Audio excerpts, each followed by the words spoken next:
नमस्ते विद्यार्थी मित्रहरू, स्वागत छ तपाईहरुलाई एजीटीभी युट्युब च्यानलमा। विद्यार्थी मित्रहरू, आजको यस भिडियोमा म तपाईहरुलाई कक्षा 11 को नमुना प्रश्नपत्रबाट यो प्रश्न नम्बर 13 चाहिँ यो ए नम्बरमा सोधिएको चाहिँ यो ट्रिपल कोलम क्याश बुकको एउटा क्वेशन सल्भ गरेर देखाउन गइरहेको छु है। यो भिडियोलाई अन्तिमसम्म हेर्नु होला। विद्यार्थी मित्रहरू, मैले ट्रिपल कोलम क्याश बुकको धेरै भिडियो बनाइसकेको छु, त्यसको लिंक म माथि आइकनमा राखिदिन्छु, त्यो चेक गर्नु होला है। मैले यहाँ फर्मेट पनि अलरेडी नै बनाइसकेको छु, तपाईले हेर्न सक्नुहुन्छ। मैले यहाँ फर्मेट बनाइसकेको छु ट्रिपल कोलम क्याश बुकको। अब तपाईलाई फर्मेटको बारेमा थाहा नै छ।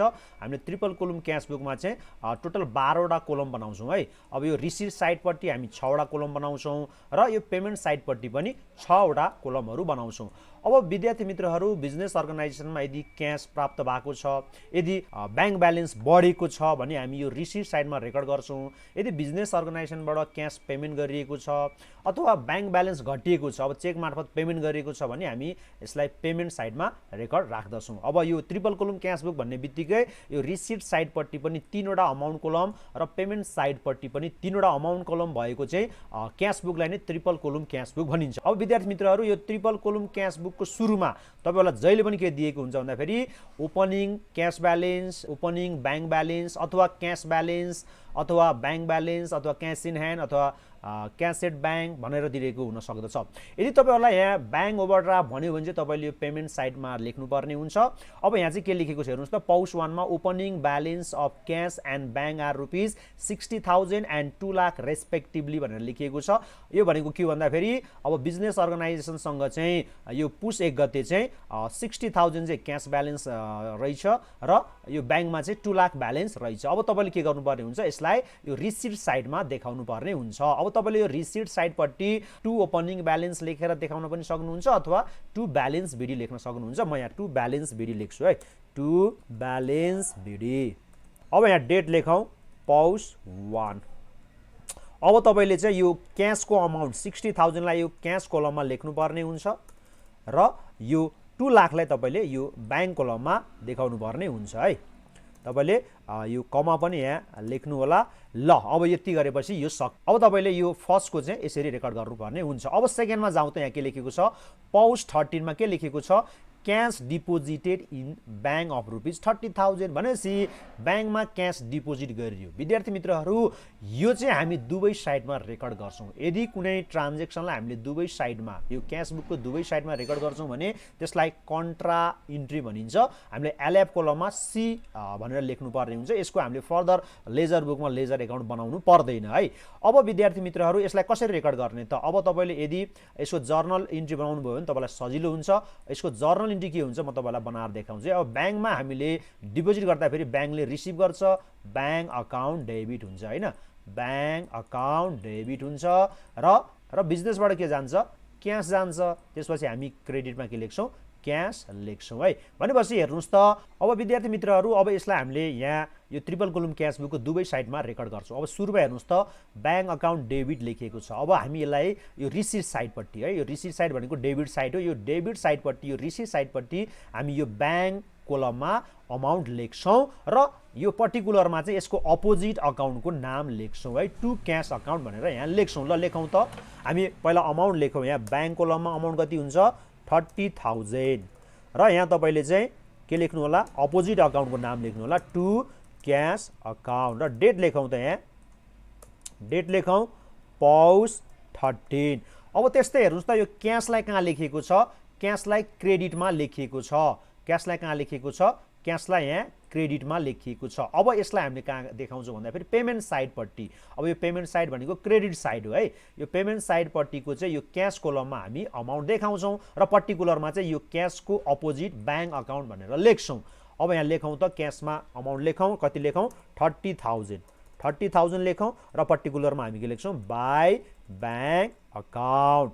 अब विद्यार्थी मित्रहरू, हामीले लेजर बुकमा चाहिँ यो क्याश अकाउन्ट र बैंक अकाउन्टको लेजर एकाउन्ट बनाउनु पर्दैन। त्यही भएर हामीले यो एलएफ कोलममा के लेख्छौँ, सी भनेर लेख्छौँ है। सी भनेको के हो, कन्ट्रा इन्ट्री। तपाईले सी लेख्नु भएन भने तपाईको फुल मार्क्स आउँदैन है। अब यहाँ डेट लेखौँ पाउच 13। ल, यो ट्रान्जेक्सन पनि हामीले रेकर्ड गर्यौँ। अब विद्यार्थी मित्रहरू, यो अर्को ट्रान्जेक्सनमा जाउँ त। यहाँ के लेखिएको छ, पाउच 22 मा paid of rupees 32,000 to Ram through cheque for settling account of ₹35,000 भनेपछि हामीले के गरेका छौँ पौष 22 मा चाहिँ हामीले रामलाई 32,000 पेड गरेका छौँ र उसलाई तिर्नुपर्ने जुन 35,000 हो नि त्यसलाई हामीले सेटल गरेका छौँ। अर्थात् अब हामीले रामलाई कति पनि दिनु छैन। यसको मतलब के हो हामीले रामबाट डिस्काउन्ट पायौँ, हामीले रामबाट 3,000 डिस्काउन्ट पायो। अब पेड गर्ने बित्तिकै तपाईँले सिधै कहाँ देखाउनु पर्यो पेमेन्ट साइडमा देखाउनु पर्यो। तपाईँले जर्नल इन्ट्री बनाउनु सक्नुहुन्छ अथवा जर्नल इन्ट्री नबनाइकन सिधै तपाईँले क्रेडिटमा लेख्न सक्नुहुन्छ है। अब तपाईँले कसलाई पेमेन्ट गर्नुभयो हो रामलाई पेमेन्ट गर्नुभयो तपाईँले यहाँ राम्स अकाउन्ट लेख्नुहोस्, राम्स अकाउन्ट लेख्नुहोस्। अब तपाईँले चेक मार्फत पेमेन्ट गर्नुभयो 32,000 अब यहाँ तपाईँले ब्याङ्क कलममा लेख्नु होला 32,000। अब डिस्काउन्ट कति पाउनु भयो हो डिस्काउन्ट भनेको चाहिँ यो 35,000 बाट 32,000 डिडक्ट गरेपछि 3,000 डिस्काउन्ट पाउनु भयो 3,000 तपाईँले यहाँ लेखिदिनु होला सक्यो। ल अब डेट पनि यहाँ लेखिदिउँ त डेट कति छ पौष 22।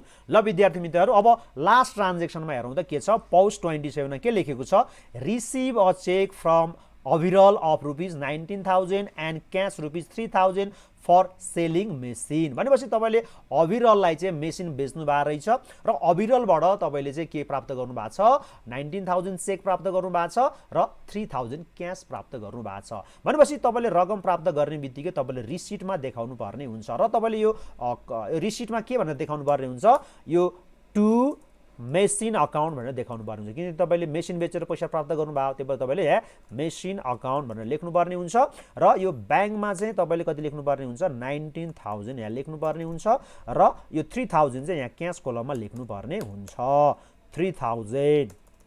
अब डेट लेखौँ त यहाँ डेट भनेको कति छ पौष 27। ल विद्यार्थी मित्रहरू अब हामीले यो सबै दिएको आइटमहरू यहाँ रेकर्ड गरिसकेका छौँ। अब यसलाई हामी के गर्छौँ टोटल गर्छौँ है। अब हामी यहाँ टोटल गर्छौँ मैले यहाँ तपाईँलाई चाहिँ जुम गरेर देखाएँ। अब हामी टोटल गर्छौँ। अब तपाईँले एउटा कुरो के ध्यान दिनुपर्ने हुन्छ भन्दाखेरि डिस्काउन्ट कोलमको लागि हामीले ब्यालेन्स सिडिबिडी गर्नु पर्दैन। त्यही भएर तपाईँले डिस्काउन्टमा जति छ त्यति नै तपाईँले यहाँ सारिदिनु होला। यहाँ 3,000 लेख्नु होला यहाँ छैन तपाईँले ड्यास दिन सक्नुहुन्छ यहाँ छैन है। अब यहाँ टोटल लेखौँ त टोटल यहाँ पनि टोटल लेखौँ। अब हामीले यो डेबिट साइडको क्यास कोलम र क्रेडिट साइडको क्यास कोलम कम्पेयर गरौँ कुन साइडको क्यास कोलम धेरै छ हेर्नुहोस् त यसो हेर्दा पनि थाहा हुन्छ। यो डेबिट साइडमा 63,000 छ यो दुईटा जोडिनु 63,000 हुन्छ क्रेडिट साइडमा 30,000 मात्रै छ भनेपछि अब हामीले क्रेडिट साइडमा यहाँ थप्नुपर्ने हुन्छ। कति थप्नुपर्ने हुन्छ अब यो डेबिट साइडको 63,000 बाट यो 30,000 घटाइदिनुस् कति हुन्छ 33,000 हुन्छ है 33,000। यसलाई हामीले यहाँ ब्यालेन्स सिडी भनेर लेख्छौँ है बाई ब्यालेन्स सिडी भनेर लेख्छौँ। यो थपेको हो। अब यो हामीले अन्तिममा है अन्तिममा हामी थप्छौँ पुस यहाँ 30 लेख्नु होला अथवा 31 लेख्नु होला। अब हामी के गर्छौँ भन्दाखेरि यहाँ टोटल अमाउन्ट लेख्छौँ है यहाँ लेखौँ 63,000 यहाँ पनि 63,000 लेखौँ यहाँ पनि 63,000 लेखौँ। अब यो हामीले क्यासको कम्पेयर गरेर यो ब्यालेन्स सिट गरिसक्यौँ। अब हामी ब्याङ्क कोलमलाई कम्पेयर गरौँ त यो तपाईँले डेबिट साइडको यो रिसिट साइडको ब्याङ्क कोलम र यो पेमेन्ट साइडको ब्याङ्क कोलमलाई कम्पेयर गर्नुहोस् कुन साइडको ब्याङ्क कोलम धेरै छ रिसिट साइडकै ब्याङ्क कोलम धेरै छ भनेपछि यो सबै जोड्नुहोस् कति हुन्छ अमाउन्ट। अब विद्यार्थी मित्रहरू यो सबै जोड्नुभयो भने तपाईँको 2,49,000 आउँछ। अब तपाईँले यहाँ लेख्नु होला 2,49,000।